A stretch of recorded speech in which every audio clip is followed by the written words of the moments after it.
¿Qué tal? ¿Cómo le va? Bienvenidos a una nueva emisión de Impacto Económico. Ya llegamos casi al fin de semana, pero seguimos analizando los números que mueven al mundo y los rostros detrás de ellos. Vamos con nuestros temas principales en titulares. Pobreza, desempleo y desigualdad son los números de la gestión de Juan Manuel Santos en Colombia.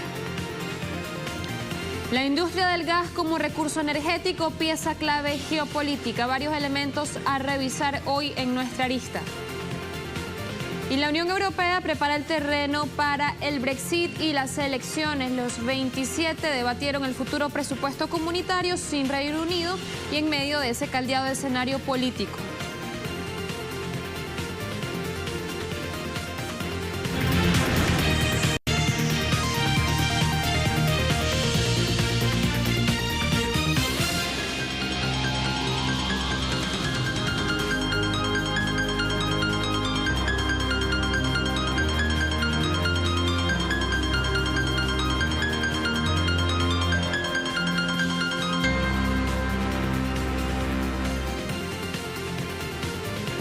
Fíjense en lo siguiente, el presidente de Colombia, Juan Manuel Santos, cada vez se muestra más preocupado por el modelo económico de Venezuela. Sin embargo, deja de atender lo urgente en su propio país. Decimos que hay números de desigualdad, de pobreza, de desempleo, cosas que aparentemente no son importantes, no son prioridad para su gobierno.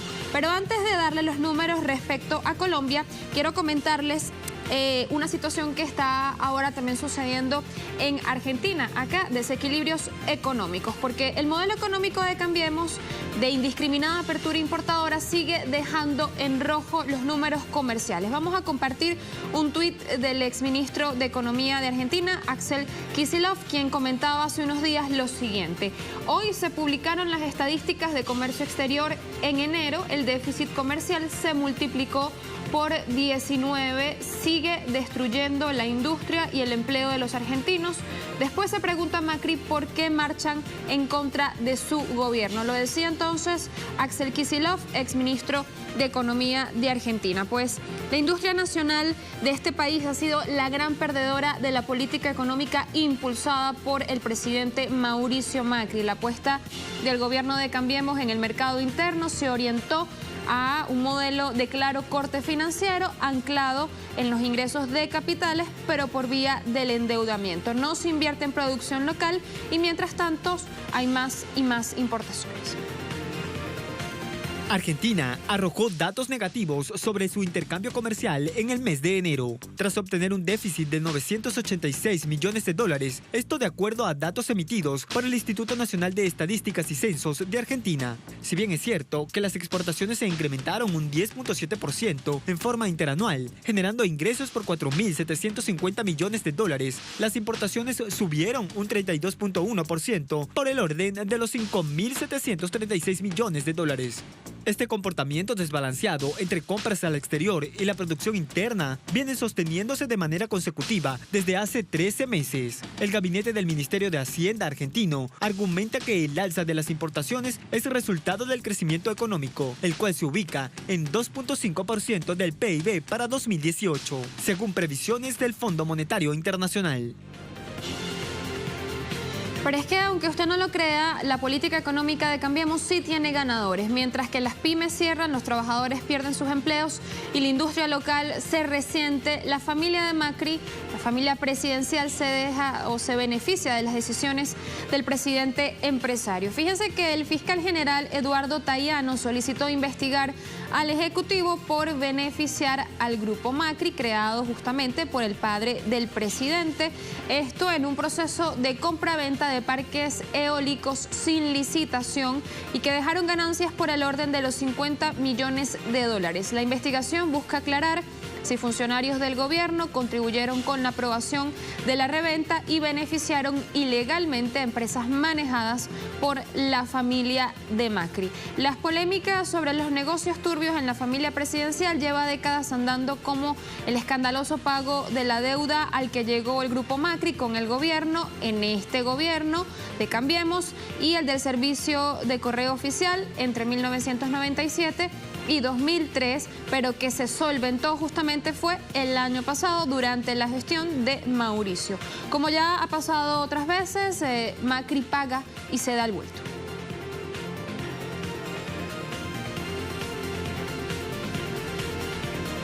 Bien, volvemos con Colombia, quiero decir, porque les comentaba más temprano que el presidente sigue muy preocupado por la situación que pasa en Venezuela, pero deja de atender lo urgente en su propio país. Tenemos los números de pobreza, de desigualdad y de desempleo en Colombia que aparentemente le importan menos, pero que debería pues ocuparse un poco más. A pesar de ser Colombia uno de los principales aliados de Estados Unidos en la región, permanece como el segundo país con más nivel de desigualdad social en América Latina y donde los accesos a la ciudadanía, a la salud y educación se han hecho más difíciles. Mientras el centro del debate de la política exterior de la Casa de Nariño parece estar destinado a los asuntos internos de Venezuela, Colombia padece un grave deterioro económico, poco expuesto por las grandes corporaciones mediáticas y por los satélites diplomáticos de Washington. La expulsión de indígenas y campesinos en el deterioro del país bajo amenazas ha provocado que el 1% de las familias ricas y empresas transnacionales se adueñen del 81% del territorio nacional. Una situación que parece lejos de solventar, teniendo en cuenta el incumplimiento del 82% de los acuerdos de paz según la Comisión Internacional de Verificación de los Derechos Humanos. Asimismo, desde el año 2002 se elevó el otorgamiento de títulos mineros y de hidrocarburos en 4.9 millones de hectáreas a cambio de favores a funcionarios estatales. Por otra parte, el Fondo de Naciones Unidas para la Educación y la Infancia indicó que 1 de cada 10 niños sufre desnutrición crónica en Colombia. Y de acuerdo al Instituto Nacional de Salud, cada semana mueren al menos 5 menores de edad por desnutrición. En cuanto a la situación laboral, el 64% de los trabajadores lo hacen de manera informal, un 18% bajo relaciones laborales ilegales y 89% de quienes trabajan en el campo carecen de seguridad social. Ahí están los números que caracterizan la gestión del presidente Juan Manuel Santos en Colombia. Hablando de gestiones, la de Pedro Pablo Kuczynski en Perú se ha sabido más de eso por los escándalos de corrupción en los que está envuelto que por los buenos resultados económicos. A casi 2 años de haber asumido, pues el presidente peruano no ha logrado que el país repunte como fuera anunciado en campaña, al punto que en 2017 las cifras no superaron siquiera las expectativas macroeconómicas oficiales, mientras que otras, como las relativas al mundo laboral, de hecho empeoraron. Después de reportar un crecimiento del Producto Interno Bruto en el 2016 de 4%, en 2017 la tasa de crecimiento registró apenas 2,5 puntos de crecimiento. Este retroceso es particular teniendo en cuenta un contexto favorable en el que hubo aumento de los precios de las materias primas de exportación de la economía peruana, que sin embargo no han conseguido compensar la gestión neoliberal del gobierno peruano. Según datos del Instituto Nacional de Estadística e Informática, 72% de la fuerza laboral peruana trabaja en la informalidad, registrando así un incremento del 5,7% solo en 2017, mientras que el empleo formal bajó a 2,8%. A pesar de las cifras, el gobierno del PPK insiste en la necesidad de una reforma laboral que busca combatir, dicen, la informalidad, dejando al lado las condiciones de la cada vez más vulnerada fuerza de trabajo peruana. Y por estos días miles de cubanos realizan la declaración jurada y pago de tributos correspondiente al 2018. La puesta en práctica hace 6 años de una nueva ley tributaria forma parte de las transformaciones económicas que se adelanta en esta nación. Nuestro compañero Ale Fernández ha preparado un informe especial. Revisamos. El taxista Raúl Valdivia se desempeña como trabajador por cuenta propia, una emergente forma de empleo en la isla a partir de la actualización del modelo económico cubano. Como él, unas 180.000 personas están convocadas a pagar impuestos sobre ingresos personales en la nación caribeña. Es verdad que es un dinero que nosotros cogemos, nos ganamos, que tenemos que aportar para las escuelas, porque son gratis, para los hospitales. Yo mismo tengo una nieta que va a la escuela, gratis, que va a los hospitales y todo es gratis. Y pienso que eso sea muy bueno. Los contribuyentes realizan los trámites de pago de tributos 2018 en las oficinas municipales de la Administración Tributaria en todo el país. La campaña culminará el 30 de abril. Sin embargo, quienes liquiden antes del 28 de febrero se les rebaja el 5% del monto total a pagar. Están los trabajadores por cuenta propia, está el sector artístico. Dentro del sector artístico están todas las empresas asociadas al Ministerio de Cultura, RTV Comercial, al Instituto Cubano de Radio y Televisión. También tenemos a los comunicadores sociales que también van a aportar. Tenemos también a todos los que reciben gratificaciones, que son el personal que labora en sucursales extranjeras, y otro personal que hacen actividades mixtas, o sea, que son, por ejemplo, artistas que tienen un arrendamiento, una entidad por cuenta propia, una actividad económica particular. De acuerdo con el Ministerio de Finanzas y Precios de Cuba, el presupuesto del Estado aprobado por la Asamblea Nacional para este año garantiza la sostenibilidad de los servicios sociales de forma gratuita. Los ingresos procedentes por los impuestos significan el 75% de ese presupuesto. Es el sector empresarial estatal quien garantiza aproximadamente el 80% de estas recaudaciones a través de los impuestos sobre venta, los impuestos sobre las ganancias empresariales, específicamente el impuesto sobre utilidades. O sea que este sector empresarial es la fuente fundamental de los ingresos al presupuesto. Y no dejan de considerarse los crecientes aportes que van realizando las formas de gestión no estatal de un modo complementario. El presupuesto aprobado por el Estado cubano para el 2018, además de financiar servicios gratuitos a los ciudadanos como la salud y la educación, prevé dar cobertura a la recuperación de los fenómenos naturales que azotaron la isla. Alien Fernández, Telesur, La Habana. Así nos vamos a la primera pausa en Impacto Económico. A la vuelta en nuestro segmento de análisis estaremos revisando la industria del gas, de este importante recurso natural, y cómo es usado actualmente como un arma geopolítica.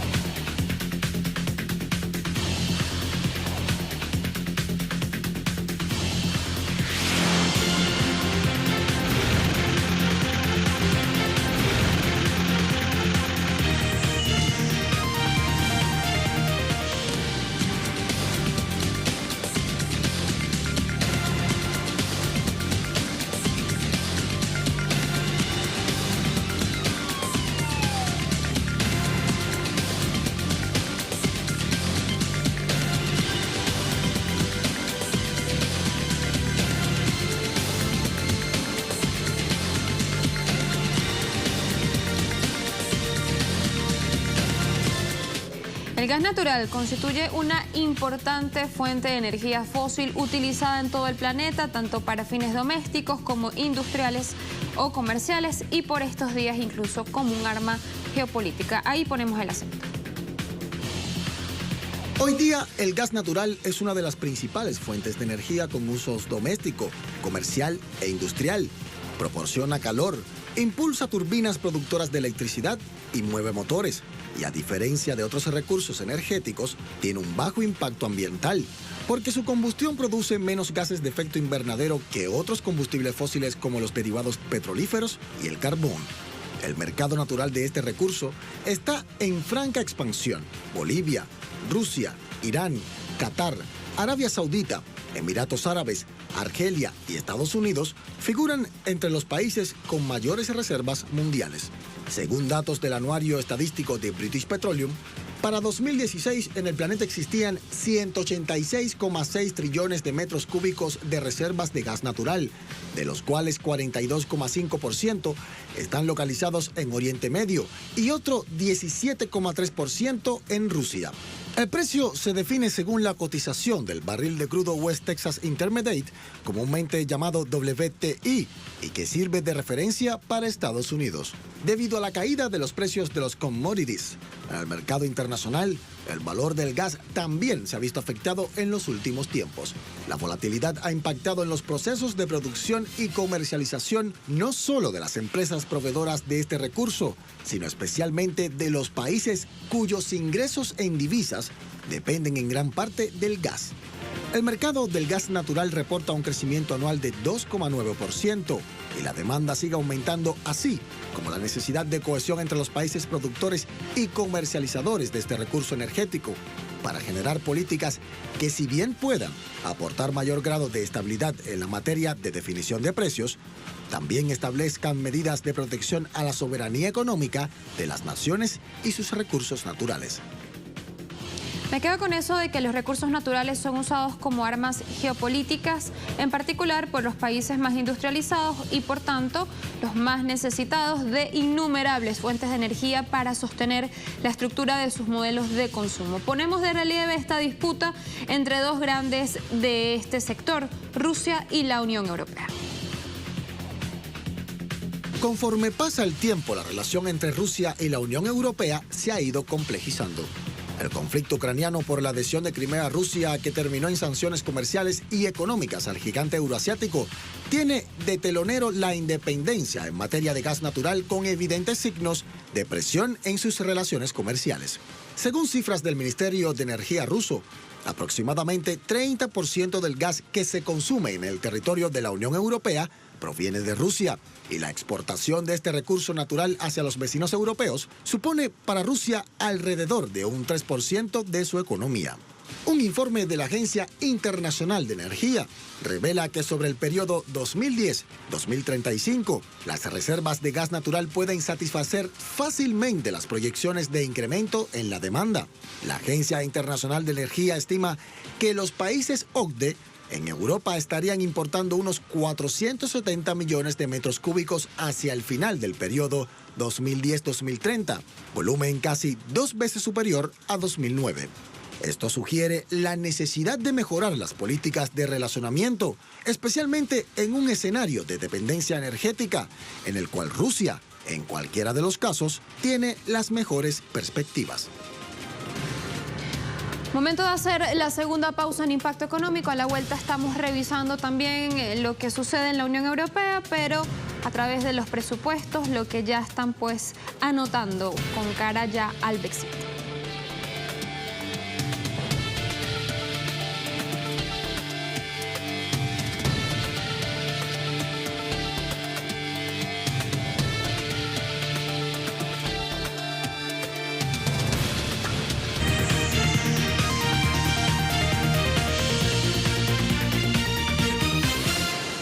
Estamos de vuelta. Le comparto esta información. Los jefes de Estado y de Gobierno de la Unión Europea, con excepción de Reino Unido, abordaron este viernes el futuro comunitario tras el Brexit, con la vista puesta también en las elecciones de 2019. La reunión estuvo enfocada en diseñar un presupuesto plurianual para después de 2020 que pueda paliar o por lo menos saldar algún pedazo de esa salida británica de la Unión Europea.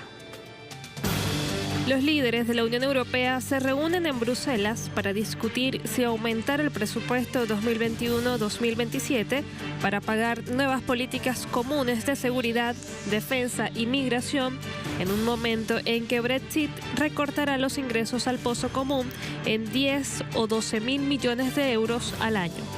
La retirada del Reino Unido, prevista para marzo del año próximo, restará a las arcas europeas unos 10 mil millones de euros e irrumpirá en un momento crucial del calendario comunitario, apenas 2 meses antes de los comicios al Parlamento Europeo y en plena negociación del marco financiero que fijará el techo de gasto de la Unión Europea para los años posteriores al 2020. Pero los 27 países que permanecerán en la Unión Europea cuando Gran Bretaña se vaya están profundamente divididos sobre la propuesta. Así que no resulta extraño que en el encuentro de este viernes no llegaran a ningún acuerdo. Por otro lado, también aumentan las dudas acerca de los planes que tiene el gobierno de May, que hasta ahora no están del todo claros.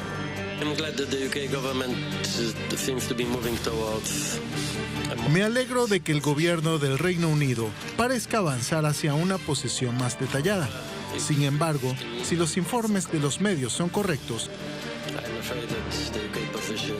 me temo que la posición del Reino Unido hoy se basa en pura ilusión. Parece que la filosofía del pastel sigue viva. Desde el principio ha sido un factor clave de la Unión Europea que no puede haber un cherry picking ni un mercado único a la carta. Este es y seguirá siendo un principio clave, no tengo dudas. Como usted mencionó, La próxima semana me reuniré con Theresa May en Londres para discutir la posición del Reino Unido y en marzo la Unión Europea adoptará nuevas directrices en cuanto a la futura relación. Y estoy absolutamente seguro de que seremos extremadamente realistas en nuestra evaluación de posibles nuevas propuestas.